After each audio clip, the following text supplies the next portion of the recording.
Welcome to Man versus 50. I have a very special guest today, Brandon Griggs from Brandon's Garage. How you doing? Good. How's it going? Good, Thanks for good. having me. Yeah, absolutely. So there's a long little background to this, and we'll get into it. But I kind of wanted to let people know about what your background is. So can you speak to that a little bit and let people know kind of how you got into this and why we're here today, basically. Basically, I've been a Corvette guy probably for at least, I'd say, at least 15 years. I started out with a C5 that I bought.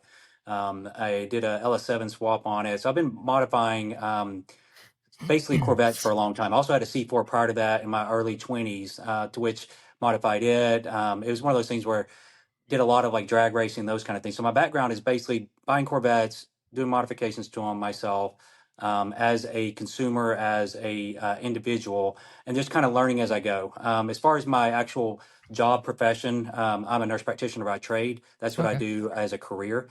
But this is all a hobby that I do on the side, which is automotive, basically tinkering, those kind of things. And I decided one day I was going to film that and start a YouTube channel just because I'm already doing these things in my garage anyway. Might as well just Right. start filming it. Because there's things that you learn, and I learn just from watching YouTube on things that I may not know. I may look up and I can get some pointers or ideas, or at least get an idea of what I'm getting into before I start to do a project. So my goal was to kind of just go ahead and record what I was already doing, put that Right. out there, and kind of help the community. Because prior to this, Corvette forums was the go-to place to go get this information. And the problem with that is that forums are great. It's good for documentation. But reading something and seeing pictures isn't quite the same as seeing a video. Right. And I Right. feel like the way media and stuff is now going, the new Corvette forums is where we're progressing because forums are kind of dying now with the advent of social media, Right. things like YouTube, Instagram. So I felt like that is kind of where things were headed. So this to me is the new Corvette forums. And I've been posting on Corvette forums for 20 years. Actually, I think like 18 years. So I've been on there and been very active for a long time. And so this was another way to kind of do that. But at the same time, be able to document, hold myself accountable for what I'm doing, and also be able to communicate with the Corvette community, which is what I really liked about Corvette forums, is it keeps you connected with the community. So fast forward, I had a C4, had a C5, and then I had it for a long time, and then the C8 came out. I wanted to get an initial Stingray. That was my plan. 2019 during the release, I put a pre-order on. I was very determined, and then right before my time came up to get a C8, they released the Z06 and the specs for the Z06, and I was like, I got to have that. So Right. I moved my reservations to the Z06. Fast forward, I get my Z06 as a new 2024. Me and my buddy actually get it on the same day together.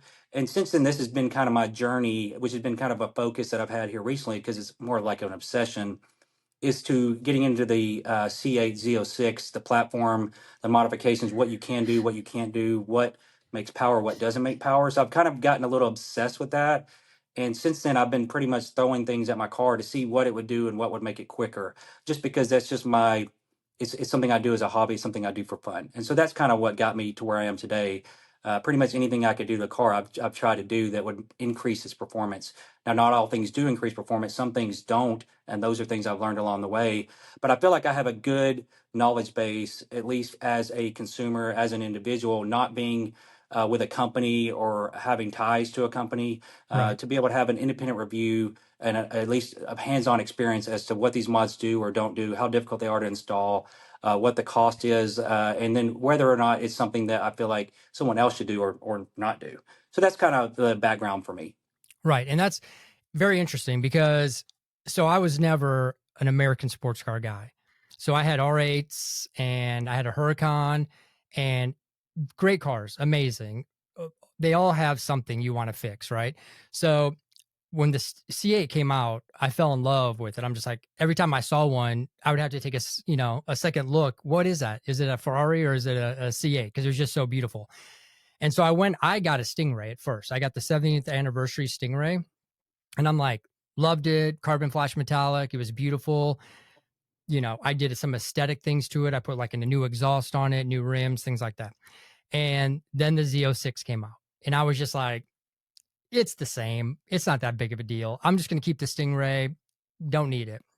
And then I was living in Austin at the time, and I went to the dealership and actually saw one in person and saw how much wider it was. It's just a totally different car, right?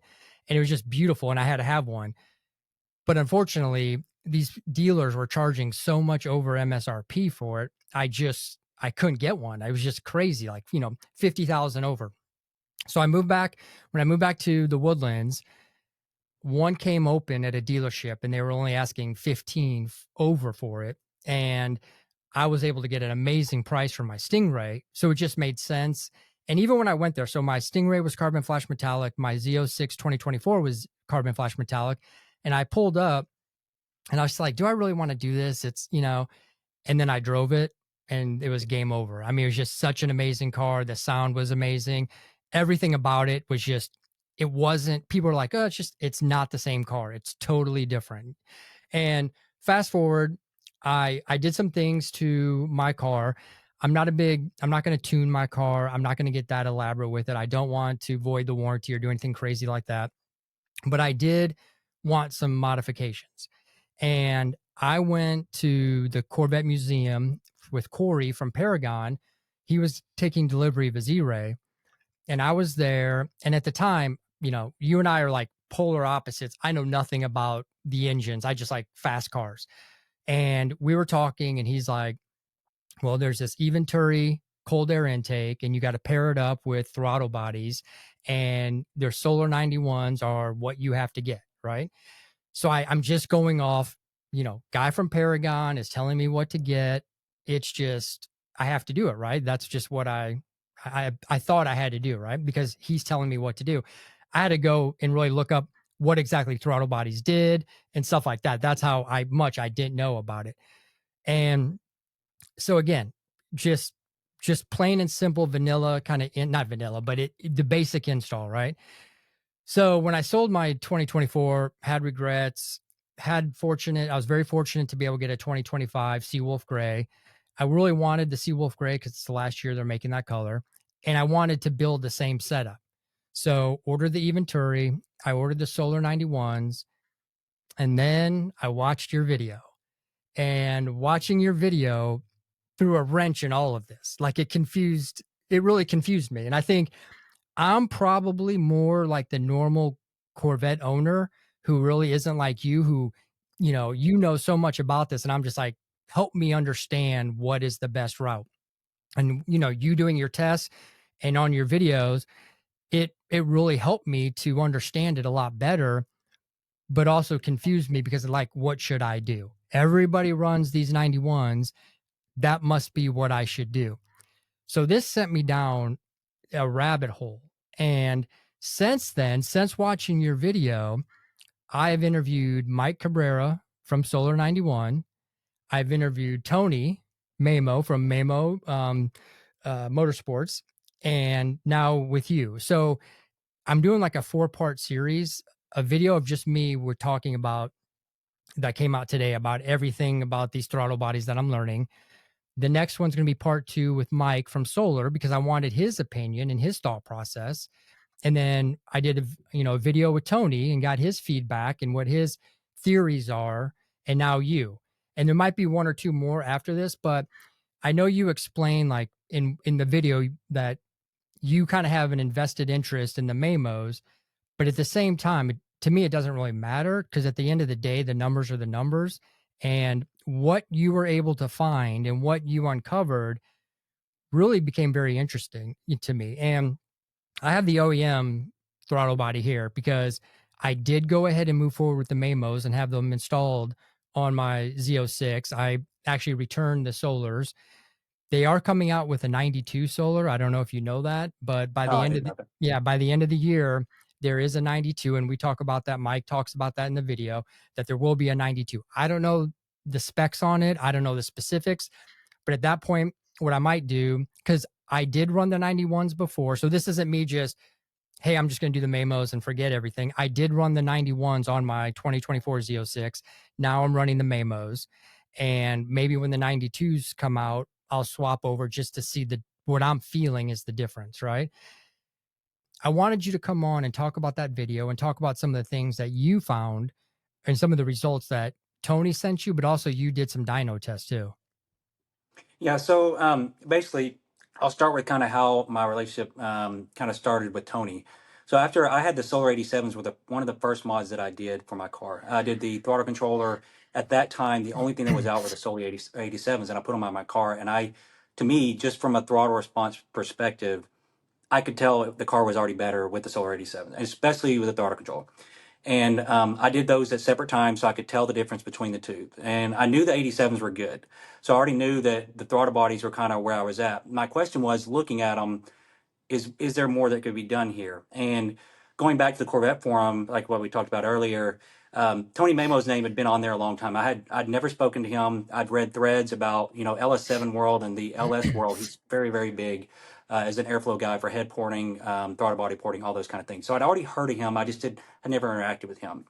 So I actually sent him an email. That's how I first talked to him. Sent him an email, said, "Hey, are you interested if I sent you a set of throttle bodies?" Important because at that point he'd never done a set, from my understanding. I think I might have been the first set, or maybe he'd Okay. done one before that. I think I was probably the first one. And he said, "Sure, send me a set. I'll look at them. I'll port them." So I sent him a set. He sends me a hand ported set, the first set that we're doing, and I was going to try it on my car to test because, from what my understanding is now, I'm not an engineer, but you can only port for so much to a point to where if airflow gets, it's a tricky process from what I understand. If airflow gets too high at a certain throttle percentage, the car thinks something's wrong and it trips a code.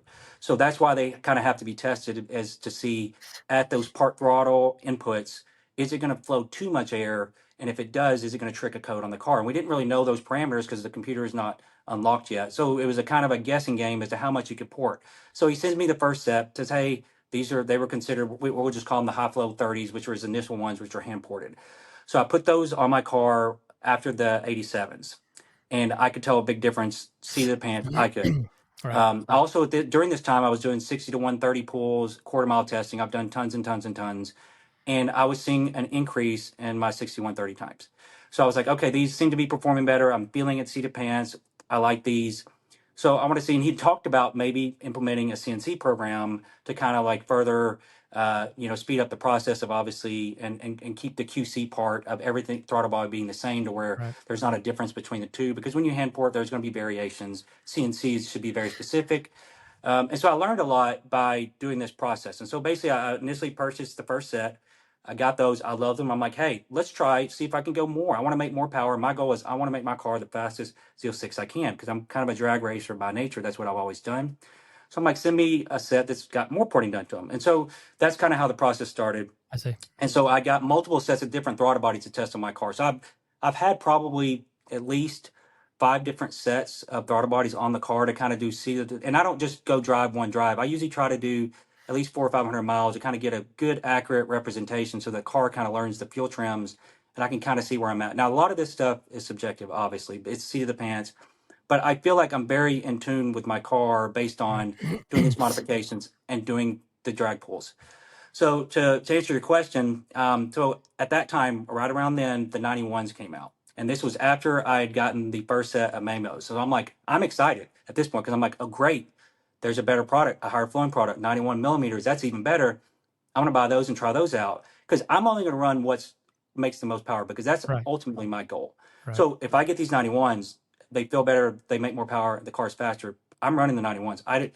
Not to say anything about Tony and I's relationship, about I'd already been in touch with him. I'm going to be more loyal to what's going to make my car quicker, because my end goal is to be fast, right? So I ordered the 91s. I'd already had the Solar 87s, which I tested, and actually had put those on the dyno with David. It was actually David's car that put them on there, but I think it was his video that did Hmm. can't remember. But so we'd already knew that from a dyno perspective, the 87s had made more power than stock. Like, I knew that was a thing. So I knew throttle bodies were a way to go to make more power. The question was, how much more power can be extracted doing more and more and more with the throttle bodies? Because there becomes a point of diminishing return with airflow.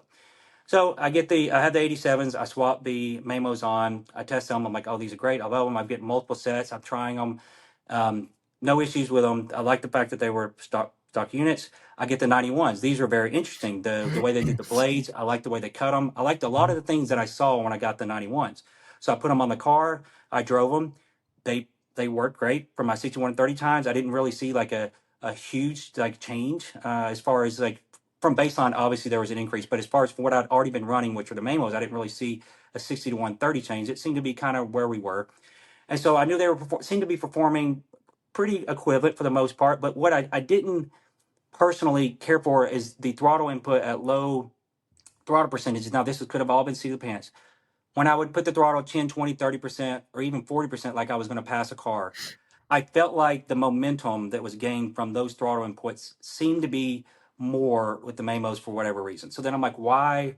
Why is that? So at that point, I'm like, I reach out to and I say, hey, do you want to flow these? I knew he had a flow bench. He mentioned it. And he said, yeah, sure. Send me the 91s. Because I'd already tried them on my car. And I was like, okay, they seem to be relatively equivalent to 6130. I can't say because, conditions and stuff change. I can't say. And I hadn't dynoed them at that point. So I didn't know which one was better. So I wanted to see which one flows more air. Now, airflow obviously isn't everything on a car.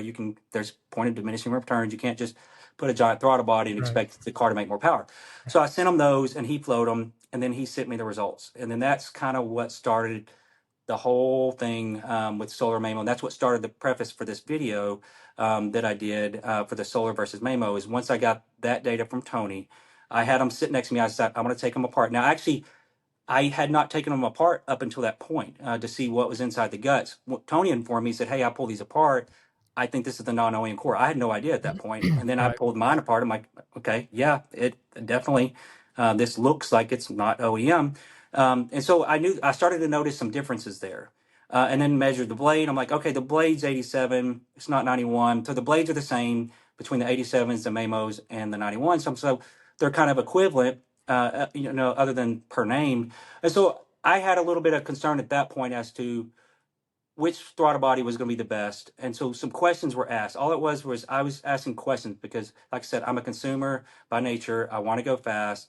And I saw some things there that made me feel, at least in my gut, being a non engineer, and it was my opinion that I felt like this product that Mamo had was superior based on, but I didn't know 100% yet. I hadn't been on a dyno, didn't know kind of where we stood.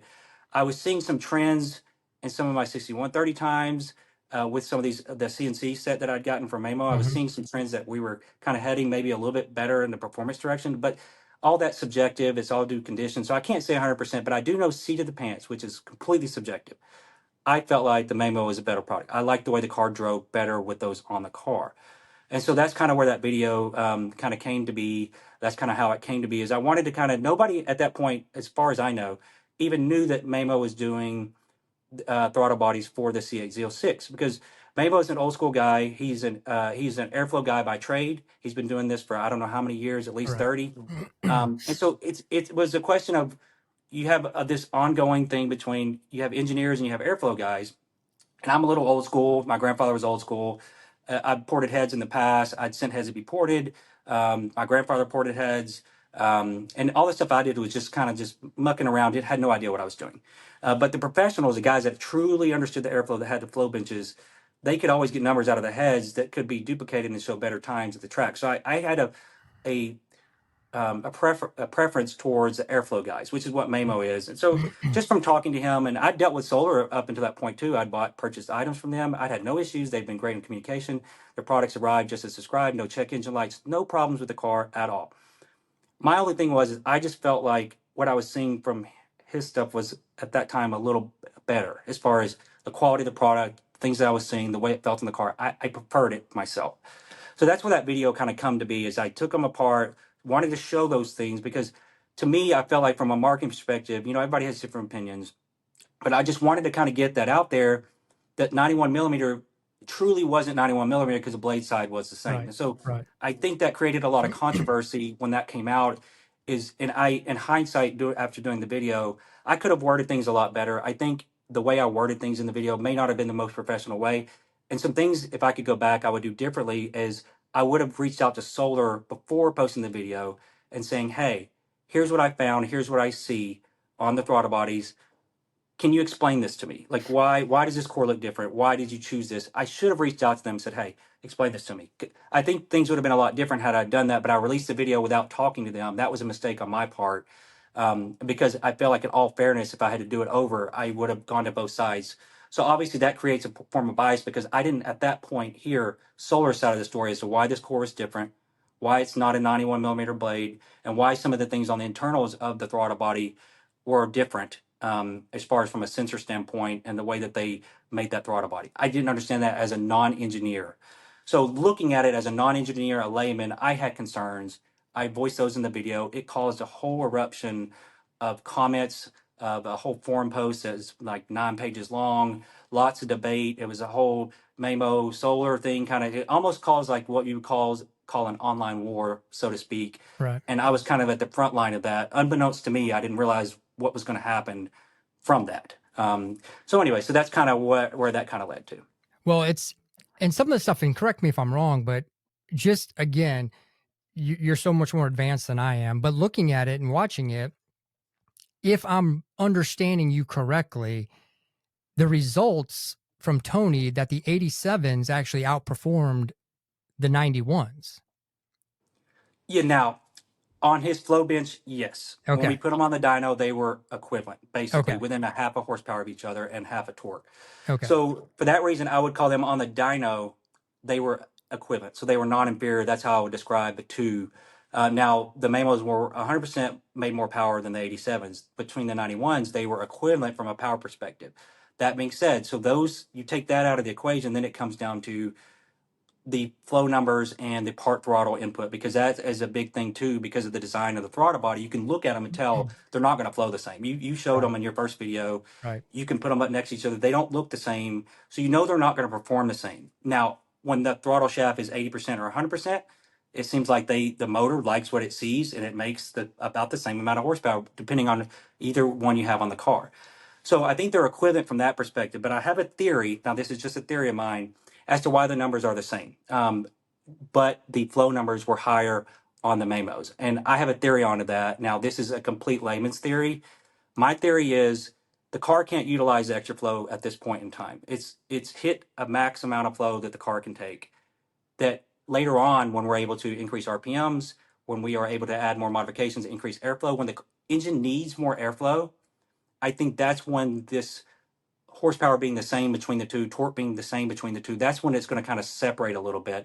Because at that point, I think the higher flowing throttle body is going to come ahead. But where the car stands right now, with limited modifications you can do to it, not able to raise RPMs, only being able to put on, a Venturi, a Corsa, or a JLT intake Right. at this point, there's not enough airflow that it needs to take advantage of that extra airflow. So that's why, to me, they are equivalent horsepower and torque wise. And then it comes down to, like I said, drivability. That's kind of that's what I think, in my opinion, is as to what makes these different. Talk a little bit about what you saw inside, because it doesn't look the same. It's completely different. Yeah, so the factory mechanism that it uses to input and output the voltage, as far as where throttle positioning is, and to tell the motor to turn the shaft, that's all completely different on the Solars. At the time when I did the video, I didn't know what the difference was. My assumption was, obviously this is non-OEM; they're getting it from somewhere else. Right. I couldn't say where that's coming from, and then after talking to Solar on the forums, it sounds like they get a European valve body. They get it from some European different companies in Europe, and that's where they source it from. My question is why, right? Like, if you had the same blade, the blade size is the same, why are we sourcing a throttle body from somewhere else that's not using an OEM one anymore? What is the reason for that? That I don't know that question was 100% ever answered. My thoughts at that time, and this was my opinion, I made the assumption, being an independent company, that cost reasons were why they went with this core overseas, because it Of was course. probably cheaper. Now, that's an assumption. I have no idea if that's accurate. But from my standpoint, I'm like, this core may be less cost, so there's more profit. So for that reason, maybe they outsourced it to there. And that was an assumption that I made. I don't know if that's true. I don't want to speculate or cause any sort of slanderous statements, but that was just an assumption that I Right. made, Right. that I had thought maybe that was the case. And so when I pulled it apart, there was a wire on the particular one that I had that was unsheathed partly. So that created a little bit of concern. That could have been just a QC thing from the one throttle body that I had. Maybe, I had the one that just didn't go through QC great, and there was an unsheathed part of the wiring. But when I saw that, I'm like, that's not good, because I know, even knowing nothing about anything, that moisture and electricity, they don't really go well together. And so there's a reason why we insulate wiring. Just being a layman, and when I saw unsheathed wiring, to me that raised questions and concern about longevity, going down the road, when I think about, I need this to last 100,000 miles. And also too, in my mind, where I was looking at it is, I'm thinking GM is a huge conglomerate. It's top three in the United States. They have a near unlimited multi-billion-dollar budget, why are they picking this core and not picking that core that Solar's picking, being a smaller company? Why are they not using that technology as far as to send the signal back to the computer and to control the motor actuation? So it becomes down to not being an engineer, like I said. It comes down to which one of these do I trust more? Me as a consumer, I'm going to trust the OEM product just because I know it's gone through extensive testing. They've been using that for X amount of years on multiple vehicles, hundreds of thousands, maybe even millions of vehicles have a similar style. So I don't, and not to like go too deep into it because I don't want to talk about something that Right. I am not trained or have a No, I degree in. understand. But to me, that there were concerns on my end, and so that was where I kind of, was like, I think I'm going to run these 87s. I know they're making at least equivalent power. I know from a part throttle perspective, I enjoy them more. I feel like they're quicker. I feel like they respond better low throttle. I feel like I can pass cars with less throttle. So I was like, I'm going to run these over those. And actually, I attempted to sell my 91s at that point. But I also, too, part of me, and I still have them even here. I've got them sitting next to me. I actually haven't sold them. I feel almost bad selling them, or like, yeah, I can't sell these without being completely honest, knowing that I can pull this cap off and there's an unsheathed wire in there. Like, I don't know. Is that a big deal? Not a big deal? I don't know. I'm not an engineer, but I don't feel great about it because I'm like, what if this is a faulty product? Now, did I reach out to Solar and tell them what I saw? No, I did not. They found that afterhand, and that was not fair to them. Right. I should have shown them that, said, hey, what is this? Why is this there? Why do I have an unsheathed part of wire? Is that just a accident? Is that something that was a quality thing? Like what? But there were concerns, obviously, and that's kind of where my mind was going at that time. And even now, I still have those concerns. But that being said, I'm not hearing any stories of cars breaking down, cars having issues, cars doing anything that they shouldn't do. So I think Solar has a good track record of creating products that work as described. That being said, we're still in the infancy. The C806 has only been out for what, 3 years now. Hmm. So we're still kind of learning. There's not a lot of miles put on the car yet, so we don't really know long term what's going to happen with these. I do feel more comfortable running the Mamos, knowing that I can run these, and I feel like I can do it for a long time, and I don't feel like I'm going to have any problems with them. So for me, if I'm going to invest my dollars, I was like, I'm going to spend the extra $100 and get the OEM because I feel more comfortable